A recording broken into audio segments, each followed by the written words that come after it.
한미 관세 협상에서 미국은 온라인 플랫폼법 제정 금지와 구글 정밀지도 반출 등 비관세 장벽 철폐를 요구하고 있습니다. 자국 기업에 피해가 된다는 이유에서입니다. 미국의 강한 압박에 우리 정부의 고심이 커지고 있습니다. 자세한 내용 산업부 홍원표 기자와 알아보도록 하겠습니다. 홍 기자, 우리 정부가 추진해오던 온라인 플랫폼법 제정이 조금 어려워지는 분위기입니다. 그렇습니다. 미국의 거센 반발에 제정이 좀 어려워지고 있습니다. 온라인 플랫폼법은 플랫폼 기업의 갑질로부터 입점업체를 보호하고 또 공정한 경쟁을 촉진하기 위해 제정된 법안입니다. 쉽게 말해서 네이버나 카카오, 배달의민족 등에 입점한 소상공인을 보호하기 위한 건데 더불어민주당 주도로 추진됐던 온플법은 플랫폼 기업을 사전 규제하는 독점규제법과 입점업체를 보호하기 위한 공정화법으로 나뉩니다. 독점규제법은 일정 기준을 충족하는 플랫폼을 시장 지배적 사업자로 미리 지정을 하고 이들에게 여러 금지 의무를 부과하는 내용입니다. 예를 들어서 자사 브랜드를 검색 결과 상단에 노출시키는 자사 상품 우대나 특정 서비스를 이용하기 위해서 다른 서비스를 강제로 끼워 파는 것을 금지하는 겁니다.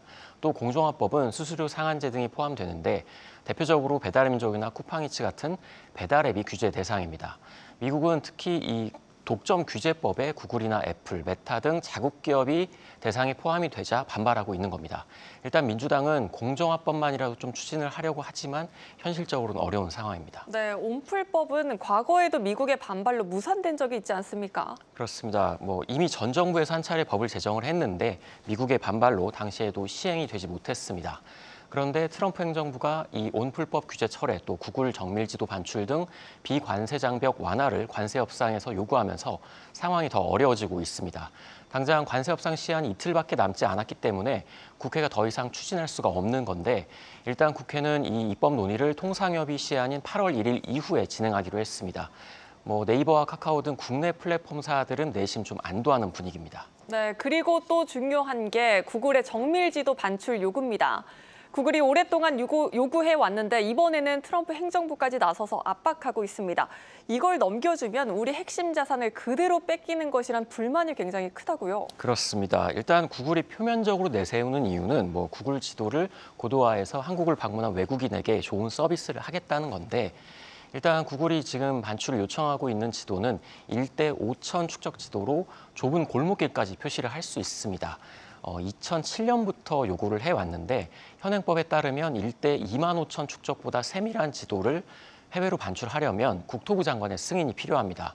우리 정부는 그동안 이 지도 반출 요청에 대해서 남북 대치 상황에서 안보 위험을 가중시킬 우려가 있다고 반대했습니다.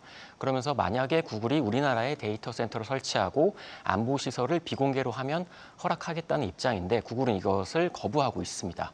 실제 구글의 속내는 국가의 핵심 자산을 가져가겠다는 의도가 담겨 있는데 구글이 국가의 핵심 자산을 활용해서 첨단 산업에서 주도권을 잡을 것이라는 분석이 지배적입니다. 예를 들어서 스마트 시티나 증강현실 또 자율주행 같은 다양한 공간 정보 사업에 진출하겠다는 겁니다. 이렇게 되면 지도 서비스 관리에 많은 돈을 쓰고 있는 네이버나 카카오 같은 국내 기업들이 피해를 보게 되고 특히 지리정보 시스템이나 블랙박스 내비게이션 사업자 등 중소기업도 줄줄이 타격을 받을 수 있습니다. 또 첨단 산업 분야에서 구글이 선점할 수 있다는 우려도 제기되고 있고 일단 국내 산업계에서는 정밀지도는 산업 경쟁력에 직결되는 핵심 자산이기 때문에 절대 반출해서는 안 된다 이렇게 주장을 하고 있습니다. 네, 또 망사용료 문제도 있습니다. 국내에서는 구글이나 넷플릭스가 망사용료를 내야 한다고 주장을 하고 있고요. 미국은 꿈쩍도 하지 않고 있습니다. 게다가 이번에 EU가 관세 협상을 하면서 앞으로 이걸 문제 삼지 않겠다라고 했죠. 우리 정부가 받는 압박도 굉장히 커질 수밖에 없을 것 같은데요. 그렇습니다. 이 망사용료 논란은 끊임없이 제기되고 있는 문제입니다.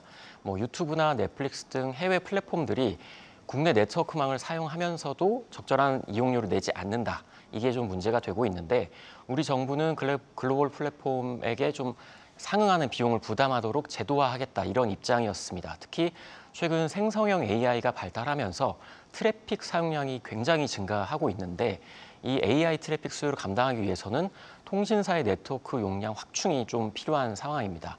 과거보다 큰 돈이 들어가는 만큼 망 사용료도 반드시 부과돼야 한다는 의견이 많은데 그런데 한미 관세 협상에서 이게 진행이 되고 있는데 유럽연합이 미국과의 협상에서 망 사용료 문제를 앞으로 거론하지 않겠다 이렇게 합의를 해버린 겁니다.